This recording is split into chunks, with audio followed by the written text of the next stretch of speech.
what's going on, everybody? How's it hanging? How's it happening? Because you guys know this is Kevin from the Chord Progression Podcast. And guys, it is our last podcast of January of 2022. My God, did that go by fast? And deathcore fans, eat your hearts out because we got Fit For An Autopsy today. Yes, we do. But before we jump in, I want to thank our sponsors first, Phoenix Fitness. Yes, it is the end of January, so some of your New Year's resolutions potentially, get in the shape, build a muscle like Arnold, might have fallen off by the wayside a little bit, but jump right back on them. And, when it comes to one of the biggest things when it comes to breaking resolutions like that, especially the fitness ones, is just the fact that, when you get done, you're tired and you just don't want to go and work out next day because you're sore, because you're not recovering right, you're not preparing right. But that's where Phoenix Fitness comes in to help you out. That they'll be prepared with different pre-workouts, both with stimulants and stim-free. I use the stim-free stuff because if I had caffeine, literally my hand will go shaking like crazy. And I've got enough energy enough as it is, so I'm good there. B-Similar recovery compounds to help you absorb the nutrients and get recovering faster. Different proteins that'll build muscle for both AM, PM, and also right after your workout. Different creatines help promote muscle growth, multivitamins, you name it, Phoenix Fitness has it. So our listeners and watchers on YouTube get 15% off of Phoenix Fitness products at fnxfit.com using the code MSOTD at checkout. Our second sponsor is Custom Debut. So you guys know me, I love listening to music. I love everything music, and I love putting up all these crazy posters up here. I got the flag, the skate decks, I got posters up above my desk that you guys aren't seeing right now because of the way the camera's angled. But if I want to get my own custom poster, be the coolest guy out there, the coolest person with the coolest pad, the coolest garage, the coolest office, whatever it might be, why not get a custom poster from Custom Debuts? Here's what you do. You give them an album, and you give them the song, but you give them the artist as well. And what they'll do is they will specifically create a poster for you based off of that album or that song of that artist. If it's a song, they'll do something cool with the lyrics. If it's with an album, they'll do something cool with the album artwork and the track listing. And the best part about it is when you send it to them, they'll send you a proof within 48 hours of a concept they came up with you for the custom poster. And you have unlimited amounts of edits. So you can tell them what you want changed, what you want fixed, and they will fix it. Once you're liking, boom, you say yes, and you can select either poster paper, like get your own posters on, a canvas print, or get an aluminum sign print. Now how cool is that? You want something cool for the garage, for the office, just so for your rec room, whatever it might be, your bedroom. I don't really care where you put it. All I know is it's going to be cool and you're going to like it because you built it yourself. So our listeners get 10% off using the code CPP10 at checkout. Thank you. Now to our feature presentation, we have Pat from the band Fit For An Autopsy on the podcast. I'm so thankful that Pat was able to do this with us because he did this from a mall in the middle of Idaho because the band is on tour when we were recording this, shooting this, and their brand new album, Oh What the Future Holds, is out now. So be sure to go check it out. We talk about the album a little bit on the podcast in terms of what Pat's favorite songs are, the intros to both Two Towers and A Higher Level of Hate, and how they're really more accessible for a lot of people to really get into their deathcore style, but also fit in very naturally, how touring's been for them. We go over all that stuff with Pat, and I want to, again, thank Pat for taking time on his day off during tour. This was a little bit of a shorter one, guys, than we normally go with, but trust me, the content is there. So are you ready? Let's go! Yeah. Well, ladies and gentlemen, boys and girls, listeners of the Chord Progression Podcast. I'm always getting into new kind of music, and one of the new genres I'm starting to really creep into a little bit more. I like metalcore, and now we're getting into deathcore as well, and oh boy, do I've got to go one for you. So coming to us literally from the road from their tour right now with their brand new album, Oh What the Future Holds, due out on January 14th. So by the time this podcast comes out, you're going to know all about it. You're going to have listened to it. So let's talk with one of the guys in the band right now. So please welcome Pat from the band Fit For An Autopsy. So Pat, welcome to the Chord Progression Podcast. Thank you for having me. I'm happy to be here. Happy to have you here, man. How's because you're on the road right now. I'm happy you're taking some time to do this podcast on your day off. So I got to ask, how's the tour going right now? How's life back out on the road? Tour's been pretty incredible. It's a little tough getting back and, into the swing of things just because it's been 2 years of not touring. But the first 4 dates were sold out. And then the other 3 dates were damn near close to being sold out. So the shows have been incredible. And it seems like people are ready for music again. And we're working hard to bring them the right kind of show. We've, taken on some more production and we're doing, more on the road with our show. So it's been great, man. It's been a crazy learning experience. It's a great thing here. Now, is this the first tour that you guys are doing since the whole pandemic, or is this the first like full on headlining run that you've done? Well, the last show that we played before this tour was March 13th, 2020. We haven't been able to be on the road for almost 2 full years. We haven't been playing shows. The only thing we did together as a band was the live stream that we did with Trivium. Other than that, we haven't done anything. So this is like the first full week of Fit For An Autopsy live shows in almost 2 years. Holy shit. I mean, I'm not going to lie. Every time I talk to men, I always like to ask that question just because I like to see what they've been kind of like what they're doing. And also when it comes to these shows that you guys are coming back to, first off, thank God you guys are coming back and playing live shows, because I know you guys need us as fans. The world needs live music to come back full force so that we can all be in that room together, jamming out to our favorite bands. Or if you're like me, in the mosh pit, potentially getting the shit kicked out of you and having a blast. Yeah, I mean, the thing is like, it's a section of the world that people kind of looked over, like live music at first, because there was so much of a worry about the pandemic and about how things were going to go. But now that it's coming back around, people are so hungry for it that the shows are massive. You know what I mean? So it's been really good, and the crowds have been responsive. There's been more and more people every night, and it's surprising. And, you know, with this little spike that's going on right now with this new variant, people are very worried, but it just seems like people are being careful and being smart, and then shows are kind of happening. So we're going to move forward. You know what I mean? It's a very important part of our culture, as, you know, music is so important, and live music especially. So. Oh, absolutely. Live music is therapeutic for a lot of people, myself included. I go see a concert, and it is just the place where nothing else matters except for the happiness that I have, you know, right in front of me. Unfortunately, with the tour that you guys are on, I am not able to see you on that tour, so I'm going to apologize for that one, just because I would have loved to have seen you play live, but just time frame, it just didn't add up for me. No, we'll be back, man. Don't worry about that.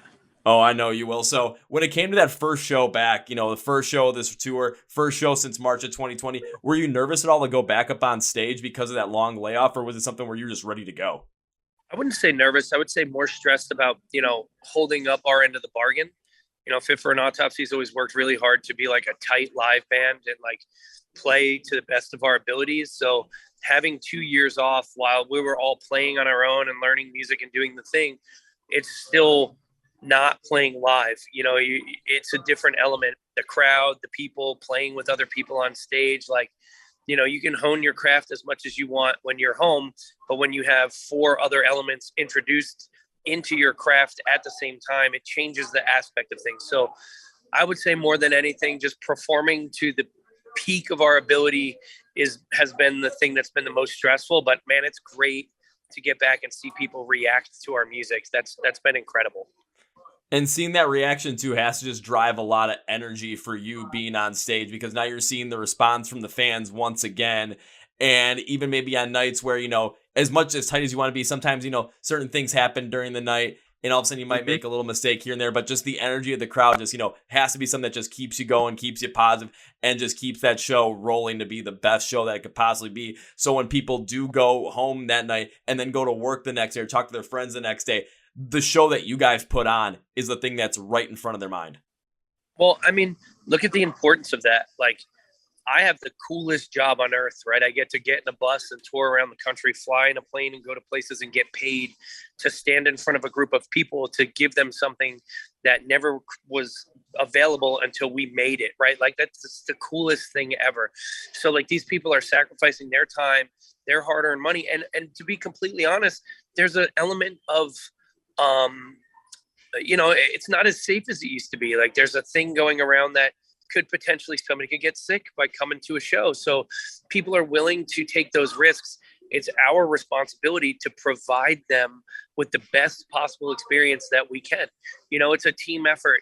We have to do our part. The fan or the friend of the band has to do their part, and we have to work together to create the atmosphere. And it's been incredible for the past week. So it makes me feel like, you know, the sacrifice of being away from my family and being away from my home, being on the road, all the things that we're doing, it's absolutely worth it. But we owe those people to give them the show that they deserve. You know what I mean? So there's an element of stress no matter how you look at it. Oh, absolutely. I totally understand where you're coming from. And, just getting back on there, I can see some nerves might have played in there, but the way it sounds like with you guys are just ready to go full force, go back into it and give the best shows possible, like you said, because with the fans, we're going out there. We're spending our money to see these shows because we love the band. We love the music. We love the atmosphere. We love being a part of the family environment that the live shows that you're putting on is creating. And if you guys come out there and give it your all in the crowd, we're going to give it our all to the point where, again, we're going to leave that show with, if you're me, I'm going to leave the show sweaty as all hell, probably looking like I got beat up and walking out and saying, Yeah, shit, that was worth it. It's a give, right? We all got to give. So. Yeah, and then it's like an energy feeding frenzy where all of a sudden you guys are giving a lot of energy. Us in the crowd, we're like, well, shit, we got to match that. Then all of a sudden we go above where you guys are. And it's like, okay, well, you guys got to match that. It's just going to keep amping up to the point where all of a sudden we're at this insanely high level of energy all the way through. And by the time you guys end your set, we're all just, in this full on state of euphoria of just happiness and having a great fucking time. Well, I love that idea. And I love the idea of, the crowd's energy gives us more energy. If we're having a bad day and we're tired and we're hurting and we get on stage and the crowd is feeding us, it instantly changes the set, and that's a very true factor. So, musicians are very much influenced by the people around them. You know what I mean? So. No, I do know exactly what you mean. And when it comes to, especially with the new album that you guys have, with What the Future Holds, how much of that new album have you been playing on tour, especially from the first couple of days before the album has released? We're doing 3 singles off of this one. We're playing Pandora, we're playing Far From Heaven, and we're playing In Shadows. So we're doing 3 tracks off of that, and then a mixture of tracks off of a bunch of our other records. I mean, that from my standpoint, from what I understand, like that makes a lot of sense because with the new album, you're going to want to do what you can to promote the new album. However, especially with it being your first show back in almost 2 years, especially giving the people a lot of the stuff that, they have listened to over your career and giving everyone just this full on, basically this whole full on like diverse track list. Everyone's going to just, fully feel the energy, fully feel the momentum of the album, of everything you guys have put out before this. So when it comes to getting into the new album, everyone at those shows is ready just to go full force into it once release day hits. Yeah, and also, you don't want to put all your eggs in one basket. You want to leave an element of surprise for the record. You don't want to come out and play 5-6 tracks off the record and then people don't get that element of like, man, I didn't know these tracks were here and the deep cuts on the record are better than the singles and like stuff like that. Like I like leaving some element of surprise. You know what I mean? So it really just depends on the tour and the shows and all of those things. But I mean, you don't want to throw it all out. You want to leave, it's like, you don't show your hand as when you're playing poker. You gotta keep that poker face on and make people work for it. So that's what we're doing, and also the Great Collapse has a lot of great tracks on it and we want to play some stuff off of that. And we only got to tour, I think 2 full tours on Sea of Tragic Beasts. So we have a whole record that barely got played in front of anybody. So we have a lot of material that's new that we're playing that just never got played live before. So it's a good combination of things. And I'm pretty sure a lot of the fans as well. Again, I wish I could have been at one of those shows when you guys were on the beginning of the run because I know you were around my area. Unfortunately, it didn't work out that way. But I can only assume that the fans are just really feeling it, especially with even the tracks off your previous record as well. Just being able to see those live for the first time, especially a lot of the longtime fans where they might be getting like a track list where almost like 1/3 to 1/2 of it is stuff that they've never heard live before. Yeah. And that's the thing. Like, that's exactly what's happening. And dang, do I wish I was at that one of those shows, but of course, darn. Oh, well, next time, I'll promise you that next time. Yeah. We'll be around again. We're hoping that things keep moving forward and we can keep pushing it. So we'll see you soon. No, absolutely. So I'll dive a little bit deeper into What the Future Holds. When you guys are writing this album, especially with the instrumentals and also just the themes behind it, was there this like centralized theme that you guys were working with for this album, or was it something that you guys just were writing however you wanted to write it, and then whatever was going to come up lyrically, thematically, that was just going to be, you're just going to let it happen naturally? I mean, in the current state of affairs with our country and the world and social issues and the pandemic and the way people reacted to everything and all these things that are going on. There's so much fuel for the fire that it was inevitable not to be influenced by what was going on around us. But I mean, we kind of stick to the same rules that we always have, you know what I mean? And we always write in the same way. So it wasn't a big change for us, but there was definitely a lot of fuel. You know what I mean? There's definitely a lot there for us to work with. And we didn't sit down and say, okay, we're going to write about this. It's just, you know, we write about what Fit for an Autopsy writes about. And a lot of it has to do with current state of affairs, things that are going on in the world, you know, the way things are panning out in our social, economic, governmental, like there's just a ton of different things. And without getting too political, we try to capture everything that's going on around us and put it into music the way we feel it is. You know what I mean? So it's just what we do, and it'll never change. And whatever's going on around us at the time is what we're influenced by. That was one thing that I remember when I got the album stream, like the press release for it. That was one thing it said. It was kind of like talking more about the current state of affairs and about just what was going on, and having an album where you listen to it and it's going to reflect on what's going on in a way, but also is going to make you think in a certain way as well. And listening to the leads, the titular song, you know, Oh, with the Future Olds that you guys start out with, that was something I picked up on right away. Cause I'm like, I think it starts opening up your mind to like the consequence of the actions that you have been having or around the world. Cause look at what's happened over the past years. Look at all the different things we've gone through, you know, politically, socially, economically, everything has had an action to it. And kind of taking a look through this album, you know, you're thinking about it because this album really got my mind rolling in terms of analyzing certain things that I've gone through, the actions I've taken, and the consequences to those actions, and really understanding how that has led me to where I am right now. Well, the thing about lyrics and songs is that they never mean the same exact thing from one person to another. You know, art is open to interpretation, and the most important part about it is, as a songwriter, is remembering that your interpretation and the listener's interpretation are never going to always align. So I kind of like talking about the things that we believe in and the stuff that we write about, but I also kind of like letting people apply those lyrics and those stories that we tell and the things that we talk about to their lives and find meaning on their own. Because when you're sad, you want to hear a sad song, but no one's going to ever be sad for the same reasons. When you're angry, you want to hear something angry. When you're happy, you want to hear a party song, you know? So, but it always translates different for each person due to the person's life experience. So there's just something kind of cool about letting the listener guide themselves through the lyrics and hopefully find something that applies to them in a good way, and get educated and open horizons and make people think. You know what I mean? That's the most important stuff. So. And when you're able to do something like that, that's where music becomes most impactful and the most memorable, because when it comes down to it, it's those songs and those meanings. When it comes down to specifics for it, we all have different interpretation of it based on our own life experiences, but it's the emotion that's at the core of that song that we all can relate to and have some sort of a similar, just like connecting point. So when you're listening, if we're both listening to a song, you and I, and we both really like it, we could like it for two completely different reasons, but it's the emotion that is at the absolute middle, that's at the core of that song, is how we're connecting to it. Yeah, the whole, you know, sadness loves company kind of thing. Like, it's nice to look at things and be like, oh, well, I can identify with how this person feels, because it creates a human connection. You know, a big part of society is that people forget how to connect with each other.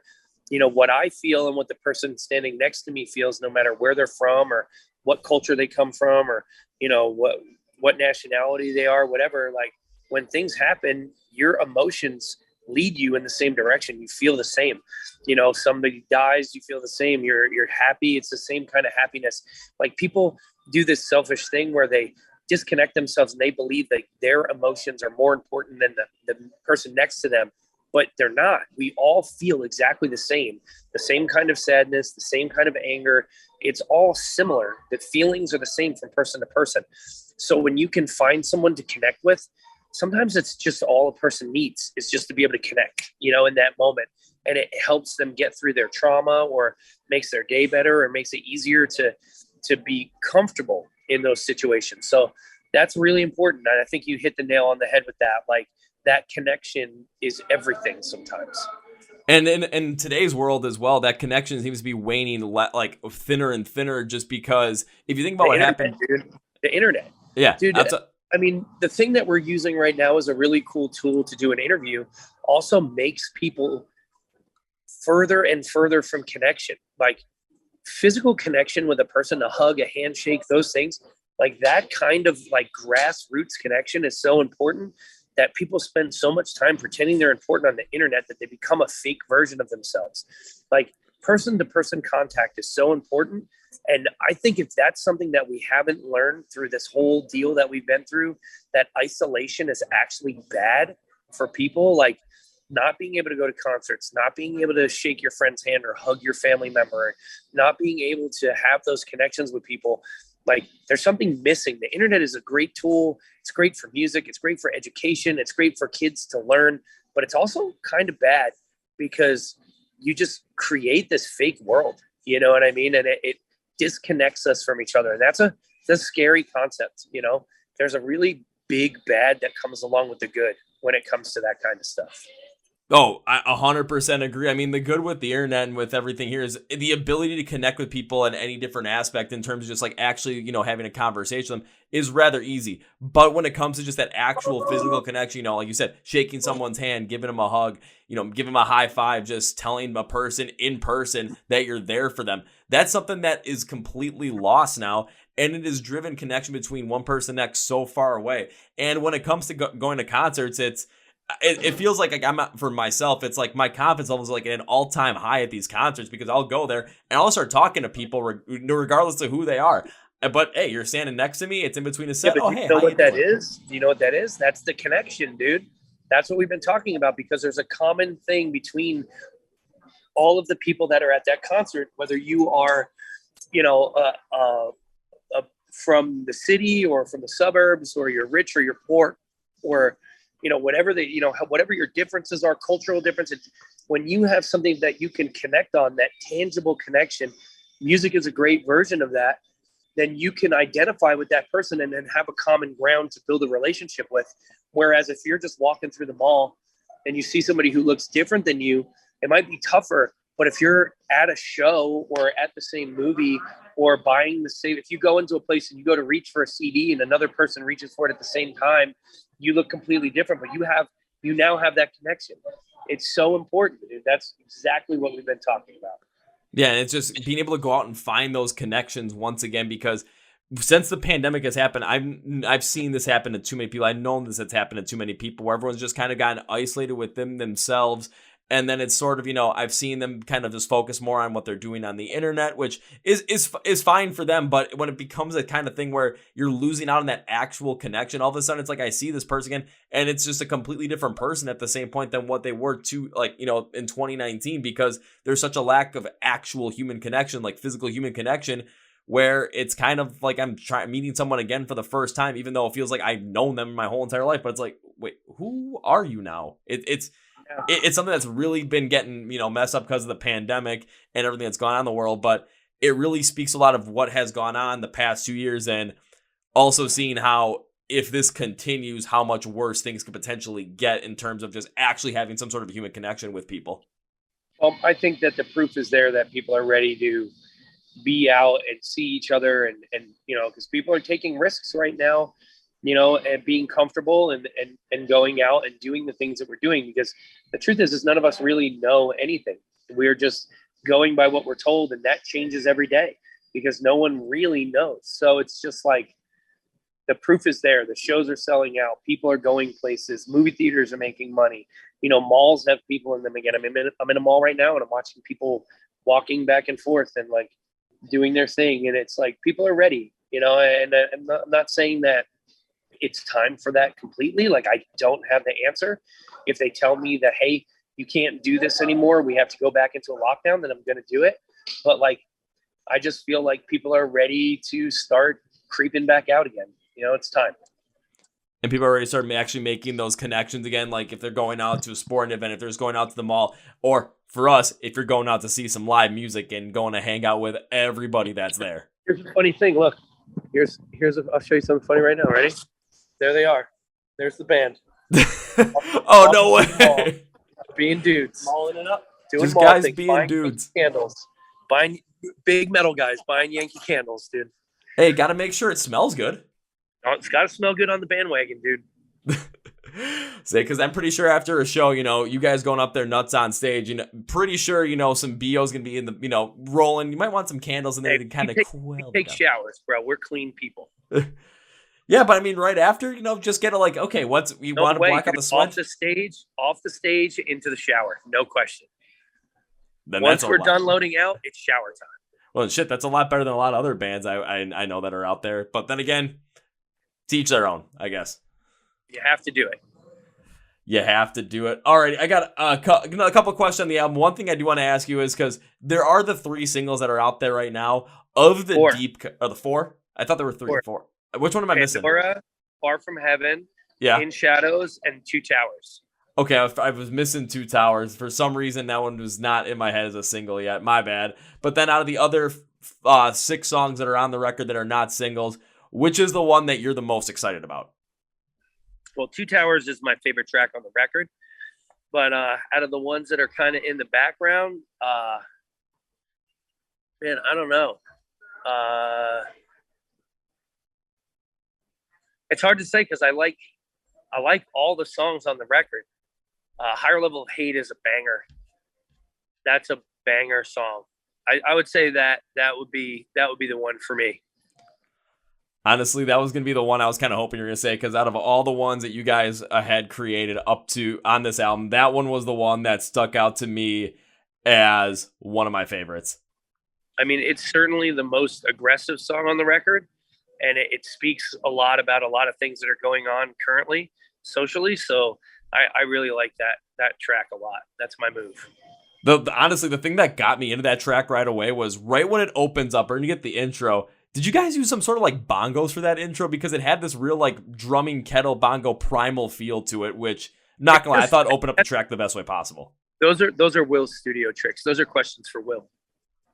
Alrighty, so whatever Will did on that, I don't know what he did on that, but that just really put this whole track into a completely different mindset than all the others had just based on that intro. But it was like this weird kind of like primal mindset that you needed to go into this track to really fully enjoy it.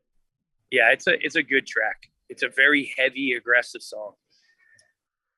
And I like I said, it's got to be one of my favorites. And because even, you guys get into it, all of a sudden you keep the speed, like right as you get out of the intro, going to the verses, you keep the speed of it. You keep up with the guitar tones, the same, a little more prominence on the snare drum, even in the verses, and just kind of flowing out of like what Will did had his tricks in that first intro with kind of, again, felt like bongos, but then going into that same pace, keeping the heaviness, but also having a little more prominence on the snare drum is what I thought. It flowed so well out of the intro. I'm like, but maybe it feels like there was something that needed to be added. All of a sudden, the pre-chorus came, and I'm like, okay, whatever needed to be added in this song to really make it a banger, the pre-chorus hit, and I'm just like, yep, there it is. Yeah. We're good. Yeah. Will has a great way of building things. Well, I see. If Will was the one with the Yankee Candle, I'd be like, Will, can you come back with the candles? Because, I mean, how the hell did you pull this off? Because this was freaking awesome. Will doesn't tour with us, so Will's at home in the studio right now. Ah, gotcha. I should have known that. That's my bad. No, all good.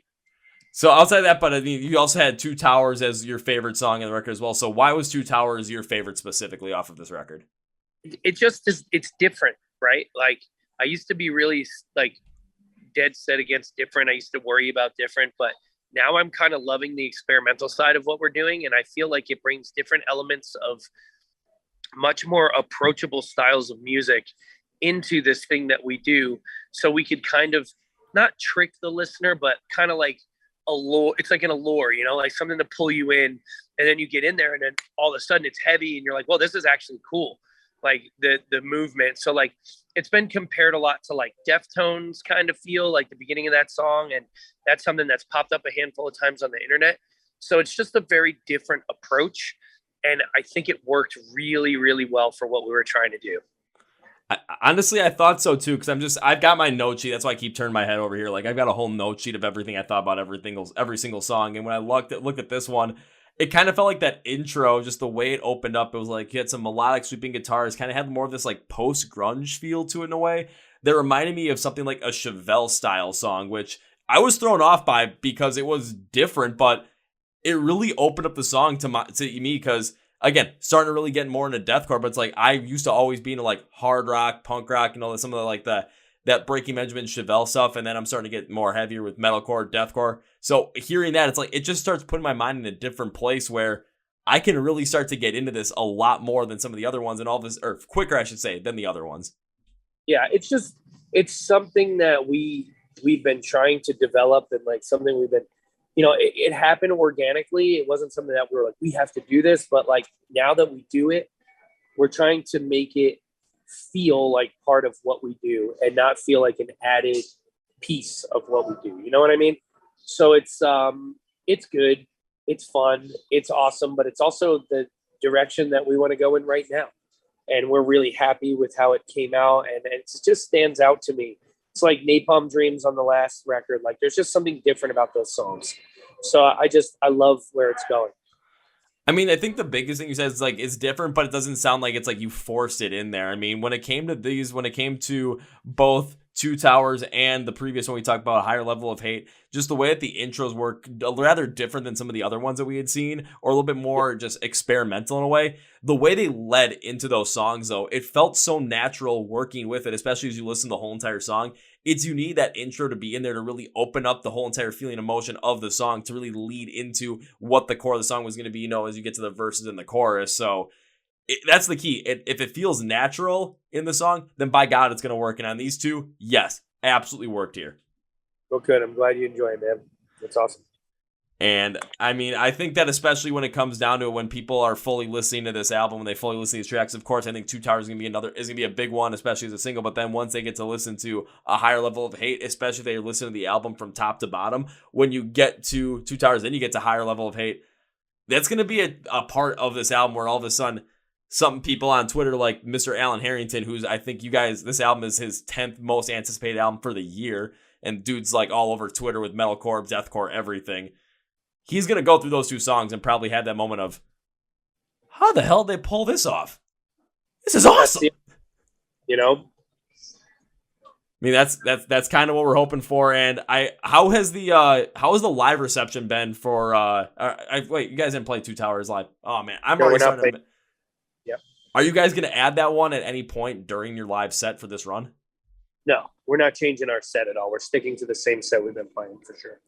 You start adding, you get in a comfort zone with the set. You want it to be perfect, so you spend a bunch of time. Like, we're not going to add or change anything with the set. We're just going to stick with what we're doing now. Gotcha. It makes sense. So when it comes to, Two Towers and some of the deeper cuts, we're probably going to have to wait for a different run for you guys to listen to some of these. Yeah, and, you probably get the singles and stuff on support tours, but our next headliner, I'm sure we'll sprinkle in a few of those newer flavors. You know what I mean? Oh, absolutely. Because I know you guys are on this tour right now. I mean, because we're talking about, sprinkling some of these other ones and other tours. I got to ask, you guys have plans right now or like are working on things in the works for later on this year? Of course, nothing's been announced yet. So, I don't want to hear any like announcements. We're always working on stuff. You know what I mean? No, absolutely. Got to keep it, on the level so that you're always continuing on and you're not missing out on, what you want to do going forward. Because, of course, 2022, look at how you guys are opening up. Headlining run, brand new album. Who knows what's going to end up happening in the next 2 to 3 months? I'm not just talking about with, the current state of the world or everything like what's going to happen with the band. What's going to be the critical reception on the new album? How are fans going to pick up on it? How is it going to grow the band? How is it going to take the band into the next level in terms of going back out on tour once again and having one hell of a time on potentially another headlining run, maybe later on in 2022? I don't know that there'll be another headlining run later this year. I think we're going to do one headliner and then spend some time doing some support stuff. I know we have plans to go to Europe. I know we have plans for a bunch of things. So we usually try to get one headliner in the States every year. So we'll probably do this headliner and then we probably won't headline again until 2023. Makes sense. So now if I got to see you guys, I got to make sure, I just got to keep my eyes peeled for these tours because they've been dropping like crazy, especially in December and January of 2022, just seeing how many of these new tours are coming out for like spring, early, late spring for 2022. So I'm just going to be keeping my eye out for when you guys go back out on tour again. Looks like it'd be a supporting run, but it's going to be coming to the point where I'm going to basically be the literal like personification of the fry meme that just says, take my money, please. Well, we're ready for it. We're ready for it. Well, I got one last thing before we send you away, because I know, again, you're on your day off, so I want to thank you for spending time on your day off with me, man. I really appreciate it. When it comes to the record overall, what's your biggest hope for it, especially as it releases on January 14th and going forward? I just want people to give it a listen. That's it. Just take your time, listen, check out the stuff that we're doing. And if you love it, talk about it, show it to your friends. And if you don't, thanks for checking it out. And hopefully we'll get you next time. Well, one thing I can tell you is I'm going to definitely show my friends it, because, well, they're starting to get into deathcore as well. I'll be like, hey, guys, check this out. There's some songs in here with the intros. Whoo, it's going to take you to a whole different level. Well, cool, man. We appreciate it.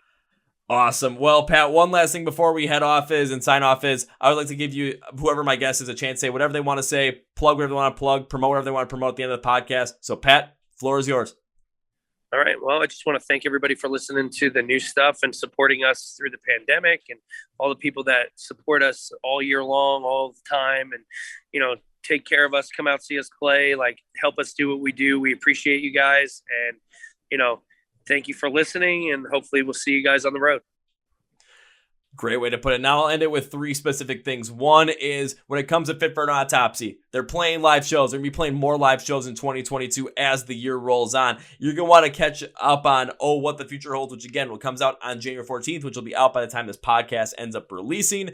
So the best way to do it is to follow along with them on all social media platforms. Go to YouTube, subscribe to their YouTube channel, buy some merch, go check them out in a live show. So go look for those tickets if they're playing in an area near you. Stream the album, buy the album, everything. So instead of having to look all that stuff up on your own, look at the description of the podcast and say, find Fit for an Autopsy online. Links, labels, everything is there for you. So you're good to go. You have no excuse not to check out the album and not to check out the band online and check them out at a live show. Making it as easy as possible for you guys. All right, Pat, number 2. Now, this is something I like to promise bands and artists, whoever I have on the podcast, that I've absolutely enjoyed having on the podcast.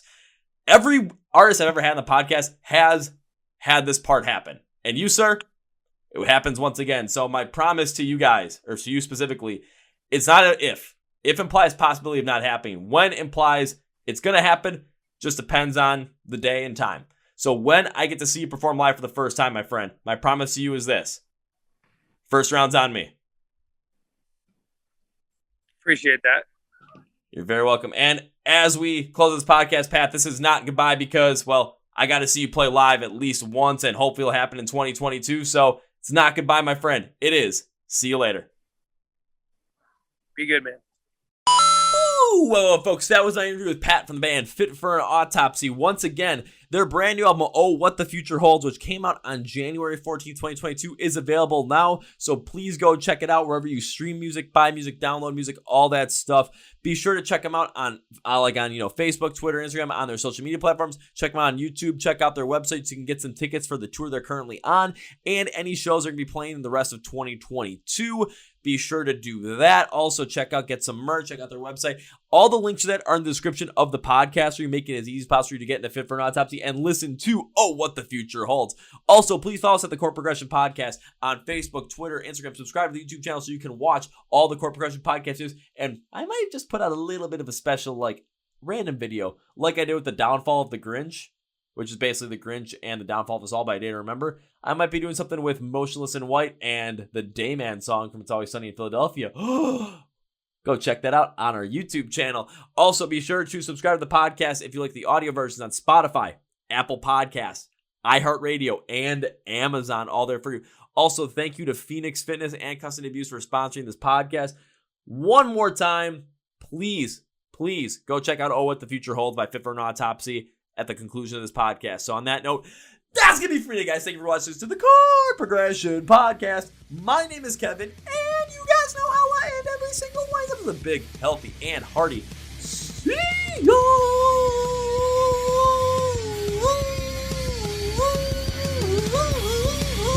Yeah!